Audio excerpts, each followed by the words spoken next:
Sir next specifically to interview technique, मतलब मेरा question तब भी था कि बच्चा ना उसको भी कम एक्सपोजर है, वो निकल कर आया है जहाँ से उसको जितनी नॉलेज मिली वो एसएसबी की तैयारी करने या देने चला गया sir what are the common mistakes जो जनरली एक एनडी कैंडिडेट करता है सर?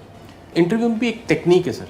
तो टेक्निक क्या होता है, टेक्निक में there is a way of answering questions, there is something called age education background में ये चीज़ें आपको पता होना चाहिए।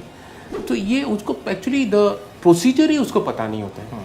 What happens is he is thinking that मैंने एनडीए का रिटन एग्जाम खत्म कर दिया, नो एसएसबी से cake walk, that means SSB में ज़्यादातर मेरे को जाके अपने आप को जस्ट बैठना करके, नो, इंटरव्यू में जस्ट बैठना ही नहीं है, इंटरव्यू में आपको खोल के आपको बात करना है।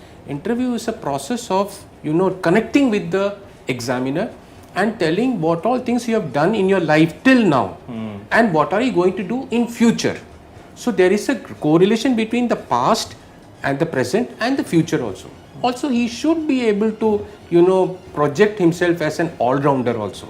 That means थोड़ा बहुत उसको interest होना चाहिए in not only studies but games also, Game, sports में, some extracurricular activities में, some hobbies and interest में होना चाहिए, and something which he should have achieved which you should be able to tell also.